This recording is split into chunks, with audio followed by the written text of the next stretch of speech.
Hello, my name is Wildstag, and thank you for tuning in to another book rant. Today I'm going to be discussing this book, Player's Handbook 2.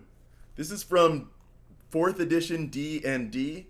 It introduces the primal power source and includes additional arcane and divine heroes. Nothing martial in this book. So, there's a couple names on the front cover here, and Jeremy Crawford, who's listed first, left recently. Mike Merles was laid off a couple years ago, and James Wyatt remains at D&D as a designer. So the writing is from James Wyatt, mechanical concepts from Rob Heinzu. Editing was led by Jeremy Crawford, Greg Bilsland, Michelle Carter. Bill Slavisek was the director of D&D, R&D, and book publishing at the time. James Wyatt was the design manager as well. Andy Collins was the development and editing manager. And so there's other names here as well. Wayne Reynolds is on this list as one of the interior illustrators. I thought he was working for Paizo at the time, but he might have been doing some other things for Wizards of the Coast as well, maybe freelancing. So it's pretty cool. And then it also says game rules based on the original D&D rules created by E. Gary Gygax and Dave Arneson, and the later editions by David Zeb Cook, 2nd edition, Jonathan Tweet, Monty Cook, Skip Williams, Richard Baker, and Peter Adkinson, 3rd edition, and Rob Heinzu, Andy Collins, and James Wyatt, 4th edition. This is first printing March 2009.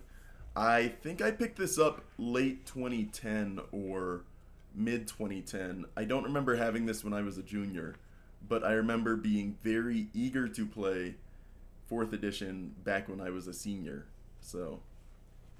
And I did end up playing it around December through May of my senior year of high school. So this does open with the introduction saying that this book introduces 5 more races and 8 more classes, including a mix of all new material and some old favorites, along with a wealth of new options for any character. And then the next page says the primal power source. 4 of the classes introduced in this book, the barbarian, the druid, the shaman, and the warden, use the primal power source. Some primal powers are more overtly magical than others, but they all draw on the spirits of nature that pervade the world, and to some extent, the echo plane known as the Feywild. Primal powers are called evocations because primal characters evoke primal spirits to make attacks and effects in this world. Some characters channel primal spirits through their bodies in order to transform themselves and thereby make their physical attacks more formidable. Barbarians invite primal spirits to take residence in their bodies, entering a trance-like rage in which a spirit's ferocity overwhelms the barbarian's own reason. Wardens draw on the primal spirits of earth, trees, and beasts to transform their bodies, giving them strength to stand against their enemies. Druids call on the primal beast to transform their bodies into animal forms, taking on different aspects of the primal beast's nature. Shamans use spirit companions as their primary link to the spirit world. A spirit companion might attack an enemy, or a shaman might conjure another spirit to create an effect, and afterward, the spirit's power lingers in the shaman's spirit companion. So, to start off with, the races that are introduced in this are the Deva, which are kind of like the Aasimar in other editions, but this one is a bit unique. The Deva are not born, but reincarnated. When they reach old age and die, their essence is kind of reborn, spawns a new iteration of them somewhere else in the world, fully grown as an adult. There is no childhood among Devas, but they remember memories from past lives. And that informs the powers. So the racial power of the Deva is Memory of 1,000 lifetimes. The dreamlike memories of your previous lives lend insight to aid you. And this is an encounter power. It doesn't require any action at all. It's a personal ability, and it says you make an attack roll, a saving throw, a skill check, or an ability check and dislike the result. The effect is you add 1d6 to the triggering roll. These are also immortal creatures. They also introduce something that I think a lot of people felt was overdue, and that's on the next page, gnomes. And if you were around for the 3rd edition, 4th edition update, when 4th edition was new and 3rd edition was abandoned, you would have seen online a lot of discussions about how the player's handbook doesn't include gnomes as a player's handbook race, and that they were in the monster manual instead. Half-orcs weren't either, and to that I want to say, in AD&D 1st edition, gnomes weren't in the player race options at all, but half-orcs were. It was dwarf, elf, halfling, human, half-elf, half-orc. In 2nd edition, they dropped half-orc and replaced it with the gnome, and then half-orc wasn't even in any of those options. It was published later in the edition. It assumed you didn't want to play a half-orc. So then 3rd edition brought back the gnome and the half-orc so that the race options in that player's handbook were human, halfling, gnome, dwarf, elf, half-orc, half-elf. And so you had that variety. So for this edition, they left half-orcs out of Player's Handbook 1. They also left gnomes out. And so instead you have, I believe, dwarf, dragonborn, elf, eladrin, splitting the elf into 2. So elf, eladrin, dwarf, dragonborn, halfling, human, and half-elf.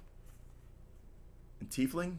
Yeah, I think that's it. So about 8 races. This one also brings back the Goliath from 3rd edition, which is easily one of my favorite races in all of D&D, and especially in 3rd edition.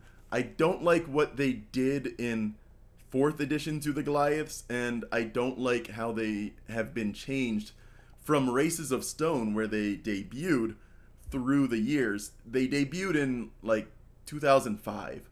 So it's, well, I think 2006 or 7, actually. But Races of Stone is where Goliaths were introduced. It's almost been 20 years since, and it's changed a lot. Sometimes aspects of their original incarnation bleed through, but not enough. Their lithoderms, the bony outgrowths on their body, are almost nowhere to be seen. Their markings look like tattoos almost, instead of skin modeling. Like how cows' hides can be spotted in really weird shapes.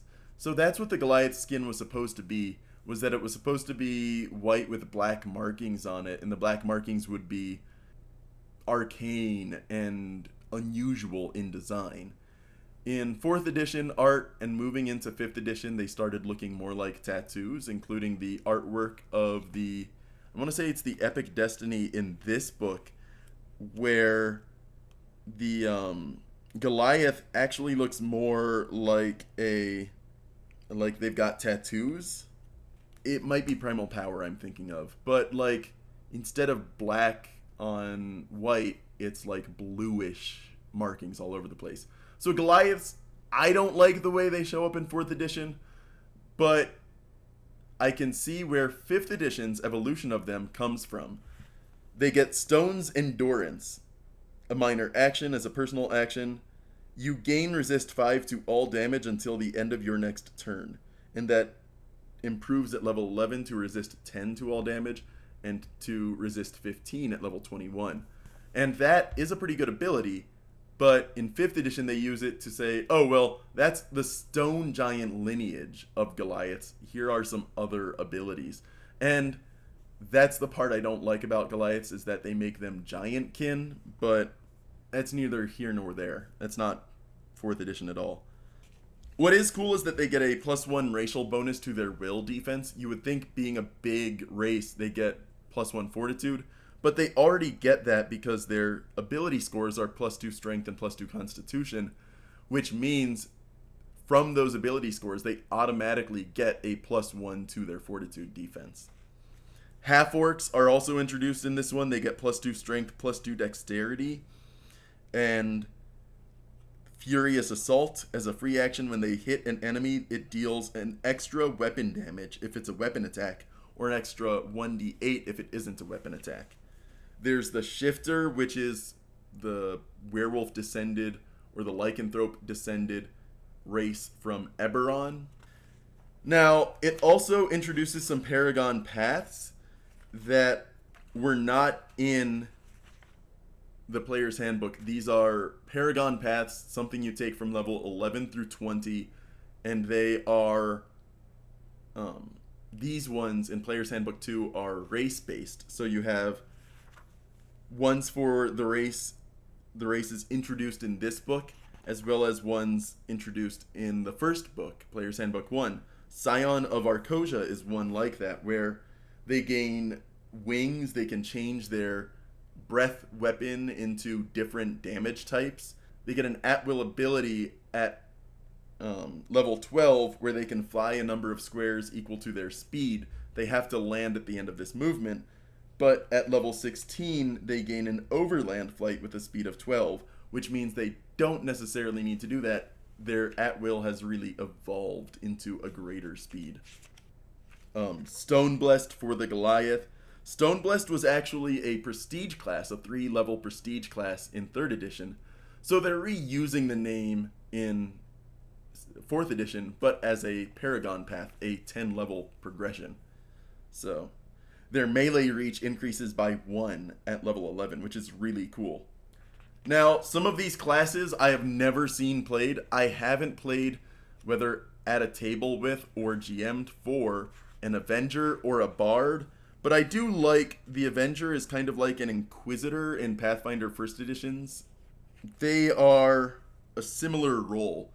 In Player's Handbook, we had the divine classes of Cleric, which was the leader archetype, and Paladin, which was the defender archetype of divine classes. The Avenger is a striker. Their main focus is doing a lot of damage to specific enemies, and that's what they do pretty well. But like I said, I've never seen one played at the table, so I can't necessarily speak to that class. But what I can speak to is the Barbarian, the Druid, and the Warden.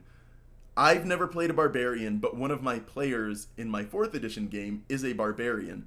And they have really cool abilities. Like all 4th edition classes, they get their core features at level 1, and then their at-will encounter utility and daily powers work with those abilities. Barbarian Agility says when you are not wearing heavy armor, you gain a +1 bonus to AC and Reflex, which increases to +2 at 11th and +3 at 21st level. They have Rage Strike. At 5th level, you gain the Rage Strike power, which lets you channel an unused rage power into a devastating attack while you are raging.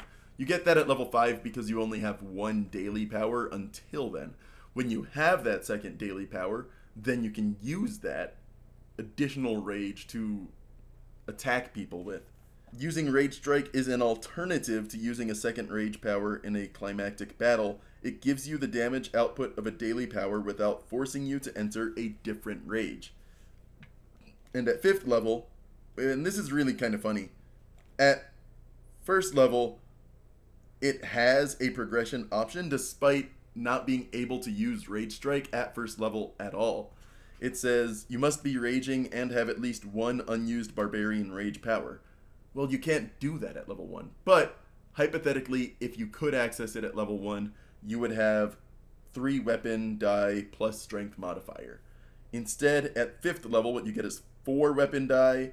The current Barbarian, he is level 12 in my party, soon to be level 13, and he would deal 5 weapon damage. So 5d10 plus strength modifier when he hits with an attack using the Rage Strike.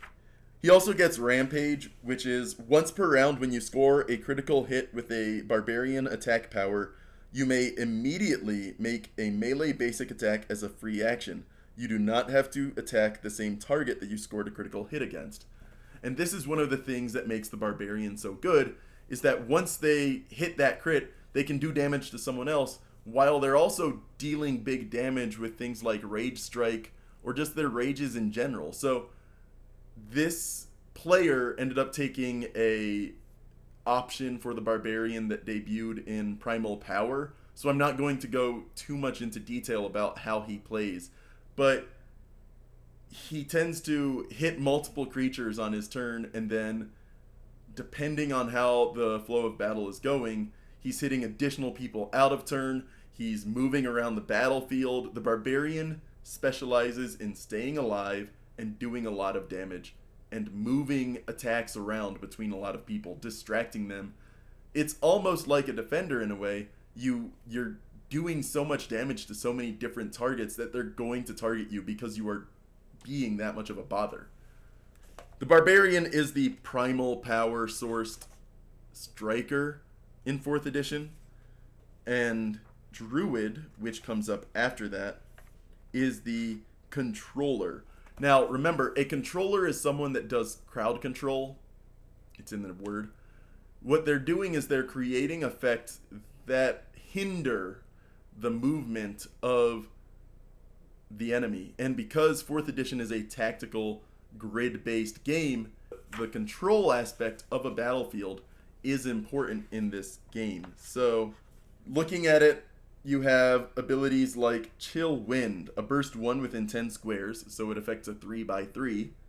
Each creature in the burst is dealt 1d6 cold damage, and they are slid 1 square.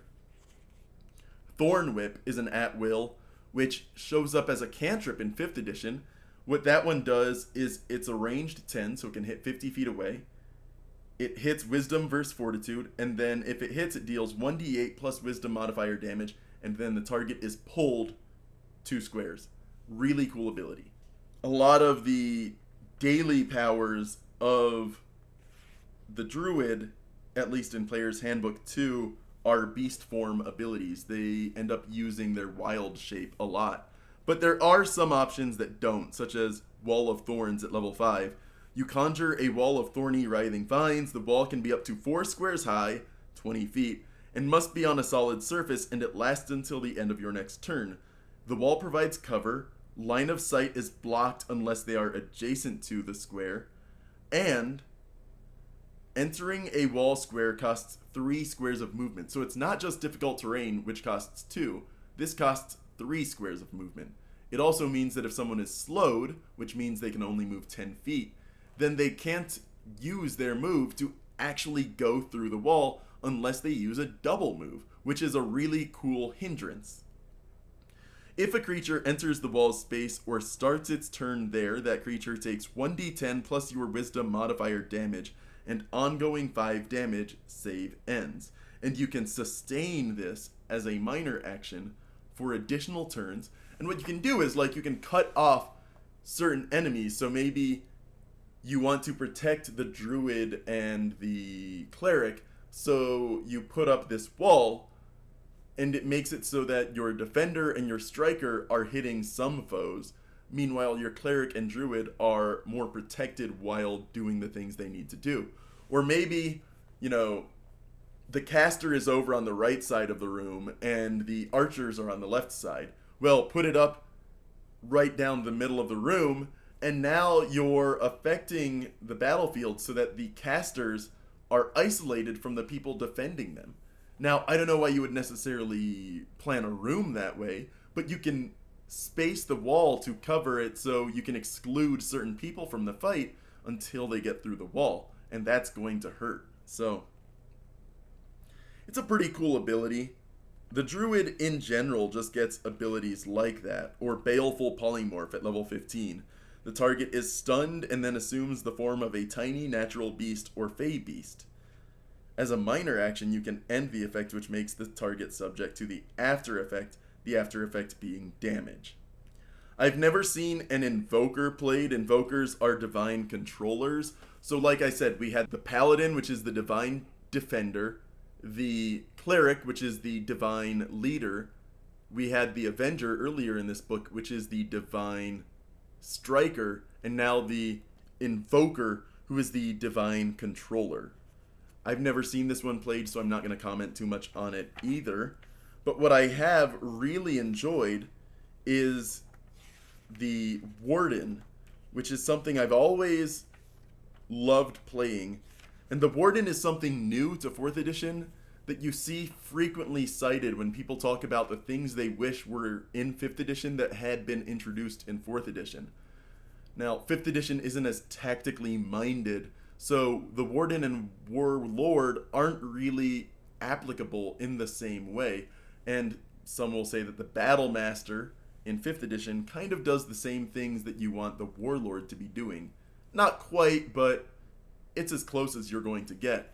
Nothing in 5th edition does what the Warden does in 4th edition. So the Warden is a defender, and as a class, it has more starting hit points than any other class in the game. The Barbarian Fighter, they start with 15. The Paladin, 15. The Warden starts with 17, so an additional 2 hit points.